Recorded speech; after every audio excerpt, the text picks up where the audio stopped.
하나, 둘, 셋. 안녕하십니까. 네. 대장장의 한인대입니다. 오늘은, 굳이 설명이 필요 없는, 왜냐면 제 영상에 자주 나왔기 때문에, 저희 병원 소아외과의 호잉걸 교수님을 모셨습니다. 안녕하세요. 안녕하세요. 아이들도 줄어들고 있고, 그렇기 때문에 더더군다나 아이를 수술해야 될 사람들이, 혹은 수술이 필요한 아이들이 많지 않기 때문에, 연쇄적으로, 소아외과 의사들도 점차 더 줄어드는 것 같습니다. 그래서 나름 굉장히 귀한 분이신데, 선생님 소아외과는 어떤 과죠? 무엇을 하시는 과죠? 네, 저희 소아외과는 이제 0세부터 18살까지 소아 청소년 환자들에게서 수술이 필요한 질환을 주로 보는 외과 계열의 분과이고요. 아이들한테 생기는 성층성 기형이라든지 암, 그리고 다른 수술이 필요한 치료들을 주로 하는 특수한 외과의 한 부분이라고 생각하시면 되겠습니다. 네, 그런 부분들은 사실 태어날 때부터 어느 정도 윤곽이 좀 드러나는 편이겠죠.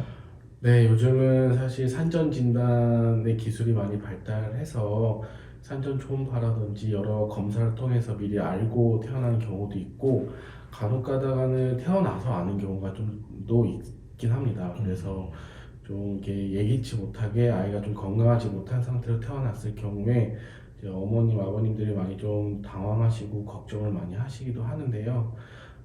저희 병원, 저희 소아외과뿐만 아니라 많은 신생아과, 소아과 선생님들과 함께 열심히 최선을 다해서 그런 아픈 아이들을 열심히 치료하고 있습니다.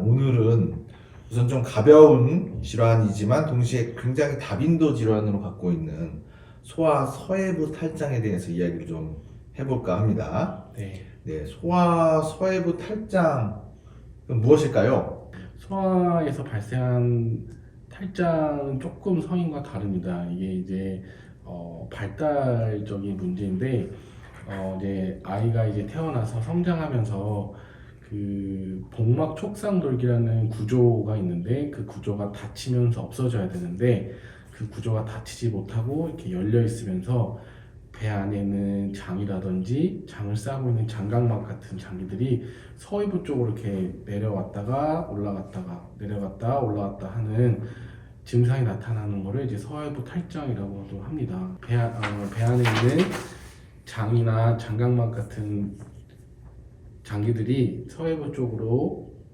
내려오거나 이렇게 볼록 튀어나오게 되면은 서해부 탈장을 진단할 수 있게 됩니다. 볼록 튀어나오는 게 주가 되긴 하겠네요. 그런 증상이 어떤 때 주로 발견되고 어느 나이 때 좀 많이 생길까요? 사실 증상은 엄마 아빠들이 잘 보시면 쉽게 알 수 있습니다. 이게 이제 보통 아이들이 낮에 신나게 뛰어놀고 밤에 이제 모욕을 시킨다든지 기저귀를 가실 때 보면은 이제 서해부나 고환 쪽이 볼록 튀어나와 있는 걸 보고 병원에 오시게 되는 경우가 가장 많고요. 어, 발생 나이는 특정한 나이는 없습니다. 이게 이제 뭐 신생아부터 영유아 그리고 청소년기에서도 생기게 되는데요. 어릴 때부터 이게 생겼었는데 발견을 늦게 해서 병원에 늦게 오는 경우도 있습니다. 그렇군요. 그래서 이제 임상적으로 이렇게 튀어나왔어요라고 오면 우리 어른 같은 경우는 어쨌든 초음파를 기본적으로 하기는 합니다. 물론 저희도 대부분 임상적 증상을 촉진이나 이런 걸 통해서 알게 되긴 하는데 그럼에도 불구하고 초음파를 해서 조금 더 한 번 더 재확인하거나 그런 절차를 하는 경우가 있는데 소아도 그런가요? 네, 저희도 초음파를 검사를 하긴 합니다. 그런데 이건 조금 선생님마다 좀 다를 수 있는데요. 제 개인적인 이제 진료를 보고 진단하는 방법으로는 이제 외래 진료실에서 아이를 이학적 검사를 했을 때 서해부 쪽으로 이제 탈장이 나오고 탈장이 만져지면서 왔다 갔다 하는 거를 확인했을 경우에는 이제 서해부 탈장이라고 확진을 내리고 수술 준비를 하게 되고요. 간혹 집에서는 이제 잘 나왔는데 이제 진료실에서 길어야 10분 정도 보는 시간대에 잘 안 나오는 경우도 있습니다. 그러면은 아이를 다시 이제 좀 밖에서 뛰어놀게 한다거나 진료 중간에 조금 울리게 하거나 이렇게 해서 복압을 좀 올라가게 해서 튀어나오게 좀 보는 걸 원칙을 하고요. 그러면 네. 환자가 왔다가 바로 외래 끝나고 못 가고 10분씩 더 있다 가고 계속 그러겠네요? 네, 일부러 좀 어. 먹이지 않고 굶기는 경우도 있습니다. 좀 울게 하려고요. 아, 네. 배고파서 울게 받는다. 그렇게 해서 확인이 되면 굳이 초음파를 하지 않으신다는 말씀이죠? 네, 저는 굳이 초음파를 하지 않고 있는데 정말 애매하거나 잘 안 나오거나 그럴 때는 초음파의 도움을 받기도 합니다. 네. 네. 결국 치료는 수술을 해야 되는데 이게 이제 조금 이슈가 있는 게 어느 시점에 수술을 해줘야 되는 게 조금 이슈가 있습니다. 왜냐하면 예를 들면은 이제 출생한 지 뭐 한 열흘, 20일 이렇게 신생아일 때도 수술을 해야 하느냐, 아니면 조금 키워서 수술을 해야 하느냐 이렇게 좀 이슈가 있는데요. 요즘은 이게 아이가 이제 저희가 이제 임상적으로 보다 보면은 이게 어릴 때 신생아 때 생긴 탈장이 그냥 방치를 하게 되면은 감돈이라고 해서 장이 안에서 이제 꼬이거나 괴사가 되거나 이런 위험이 있습니다. 그래서 아이가 이제 전신 마취 하는데 무리가 없고 다른 건강에 이상이 없으면은 최대한 빨리 이제 수술을 해서 치료를 하는 것을 목표로 하고 있습니다. 네. 그렇군요. 그럼 수술 방법은 뭐가 있죠? 이제 성인과 좀 다르게 성인들은 이제 서이버 탈장의 탈장낭을 이제 묶어주고 절제한 다음에 그쪽에다가 이제 인공막 같은 복벽을 좀 더 탄탄하게 해주는 그런 수술을 하게 되는데, 그렇죠. 사실 어린아이들한테서는 그런 인공막을 쓰진 않습니다. 왜냐하면 이게 이물감도 있을 수 있고 통증도 있을 수 있고 오래 가지고 있어야 되잖아요. 그런 그렇죠. 인공막을 대게 되면은. 그래서 저희는 이제 고위 결찰수위라고 해서 탈장낭을 최대한 그 복막에 가까이 근처에 이제 결찰을 해서 탈장낭을 묶어주는 수술을 하게 되는데요. 사실 이제 정통적으로 오랫동안 수술해왔던 방법은 절개법이라고 해서 서해부 쪽을 절개를 해서 조금, 그리고 해서 탈장낭을 묶어주는 수술을 했었는데, 개복하는 거죠? 그쵸, 그건? 개복하는 네네네. 거죠. 근데 요즘은 이제 복강경 수술을 소아에서도 많이들 합니다. 그래서 복강경으로 이제 배꼽에 카메라를 조그만 5mm짜리 넣고, 저희는 이제 3mm짜리 조그만 애들이 조그만 네, 거. 수술 기구를 이용해서 탈장낭에 있는 구멍을 이렇게 꼬매주는 수술을 이제 주로 하게 됩니다. 수술 시간은 이제 뭐 선생님마다 조금 다른데, 저 같은 경우는 이제 일단 증상이 있는 부분을 보고 탈장낭 구멍을 꼬매주고요. 근데 복강경의 장점이, 이게 아이들 같은 경우는 처음에 말씀드린 그 복막 촉상돌기라는 그 구조가 열려 있는 경우가 열려 생긴다 그랬잖아요. 이게 이제 반대편도 볼 수 있습니다. 복강경으로. 그래서 반대편으로 봐서 거기에도 구멍이 이제 복막 촉상돌기의 그 구조가 열려 있으면은 예방적으로 이게 같이 반대쪽도 같이 수술해서 그래서 꾸며주고 나옵니다. 한쪽 하는데 한 뭐 30분 그쵸, 정도 30분 될까요? 내지 걸리고요. 양쪽 다 하면 1시간 정도 걸린다고 생각하시면 될 것 같습니다. 수술 후에는 뭐 어떻게 관리해야 되나요? 특별히 뭐 네, 저희가 이제 아시겠지만 아이들은 의사소통하기가 어렵습니다. 그래서 수술하고 나서 제일 어려운 게 소독하고 그런 상처 관리하는데, 저희가 이제 그런 것도 사실 이제 의료진도 힘들지만 엄마 아빠도 힘들고 아이도 힘들어서 최대한 그런 고통, 그런 힘든 거를 없애주기 위해서 상처는 다 이제 녹는 실로 일단은 꼬매주고 있고요. 그리고 피부도 이제 그 본드라고 해서 이렇게 방수, 본드? 네, 방수 기능이 있는 그런 본드를 이렇게 뿌려줍니다. 그러면은 수술 후에 다음날 정도부터 가볍게 이제 물로 닦여주는 정도의 목욕은 가능하고, 그리고 일주일 정도 뒤에 이제 외래에 와서 상처랑 수술 부위 확인을 하게 됩니다. 그래서 별 문제 없으면은 병원에 뭐 더 자주 오실 필요는 없습니다. 네.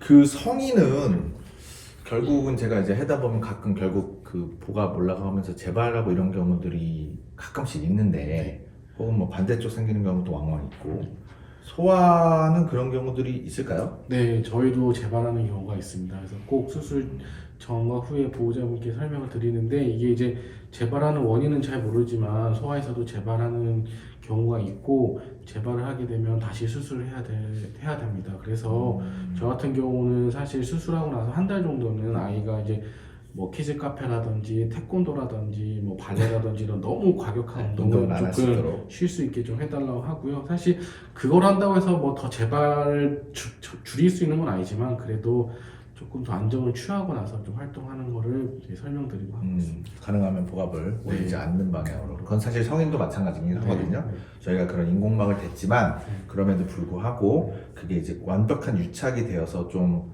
섬유화가 돼서 딱딱해지고 구멍이 조금 더 막힐 수 있는 시간은 벌어야 되기 때문에 네. 최소한 그 시간은 한 달여의 기간은 적어도 조심하시기를 저희도 말씀을 드리고 있습니다. 혹시 뭐 그 외에 네. 다른 부분도 조심해야 되거나 네. 혹은 이제 이런 증상이 나타났을 때 부모님들이 놀라고 이럴 수 있으니까 부모님들에게 해주실 수 있는 말씀이 뭐가 있을까요? 네. 처음에 말씀드린 것처럼 이게 탈장을 알고서도 수술을 빨리 안 하거나 좀 지켜보는 경우가 왕왕 있습니다. 그래서 치료 시기를 놓쳐서 아까 말씀드린 것처럼 감돈이 되거나 이렇게 장이 이제 꼬여서 그래서 응급수술하는 경우가 있습니다. 이제 응급수술을 하게 되면 장을 자르거나 개복을 해야 될 수도 있고 그래서 제가 이제 이 방송을 통해서 이렇게 말씀을 드리고 싶으면은 보호자분한테 수술을 너무 걱정을 안 하셔도 될 것 같습니다. 이게 뭐 모든 수술이 위험성은 있긴 하지만은 최대한 안전하게 수술하는 것이 중요하고 빨리 적절하게 진단을 받고 빨리 치료하는 것이 굉장히 중요합니다. 그래서 진단이 되면 너무 걱정하지 마시고 가까운 소아외과가 있는 병원을 찾아서 멤버 없는데? 상담을 하시고 적절하게 시간에 맞춰서 잘 수술을 받으시는 것을 꼭 당부드리고 싶습니다. 그러면 약간 튀어나오고 볼록된다라는 느낌이 있을 때 들락날락한다 하면 이제 네. 너무 늦추지 말고 병원을 찾으라는 말씀인데 네. 실제적으로 네. 감돈돼서 네. 감돈됐다는 얘기는 이제 장이 조금 낑겨서 썩어가고 이런 상황이 네. 되는 거잖아요. 그래서 온 경우들이 꽤 있을 네. 경험이 좀 있으신가요? 네, 있습니다. 저희는 뭐 남자애들 같은 경우는 주로 장이 그렇게 되고요. 네. 여자애들 같은 경우는 그 탈장 있는 부분 근처가 난소랑 자궁이 있습니다. 걔네가 애기들은. 그게 끼는 네. 경우도 있겠군요. 여자들 같은 경우는 난소가 이제 아이고. 안에 껴서 굉장히 좀 괴사가 된 상태에서 수술한 경우도 가끔 난소 있고요. 절제를 하고 저희가 웬만하면 난소를 절제하지 않습니다. 왜냐하면 아이들은 써야 되니까 그게 나중에 이제 2차 성징이나 이게 발달을 하게 돼서 이제 어. 커야 되는 그런 부분이 있기 때문에 일단은 난소는 최대한 이렇게 살려서 이렇게 고정을 시켜 놓고요. 그래서 주기적으로 이제 수술이 끝나고 나서 추적 관찰을 초음파로 해서 난소가 이제 잘 버티고 있는지 네, 돌아왔는지 그게 추적 관찰하는데 사실 너무 늦게 오게 되면은 난소가 기능을 못하는 경우도 이제 왕왕 있어서 그러면 2차 수술로 네. 달성을 결국 난소 절제를 하게 되나요? 아니요, 절제 안 합니다. 그냥 두고 그렇게 되면 그 난소들은 퇴화가 되더라고요. 중요한 말씀 해주셨는데 어머님들 혹시 이제 그렇게 볼록볼록 한다고 해서 뭐 이상한가 보다 라고만 생각하고 넘어가시지 마시고 병원을 찾으셔야 되겠다는 말씀 드리도록 하겠습니다. 네, 서열부 탈장에 대해서는 여기까지 말씀드리도록 하겠습니다. 감사합니다. 이거 한번 해보실래요? 대장장님? 유후.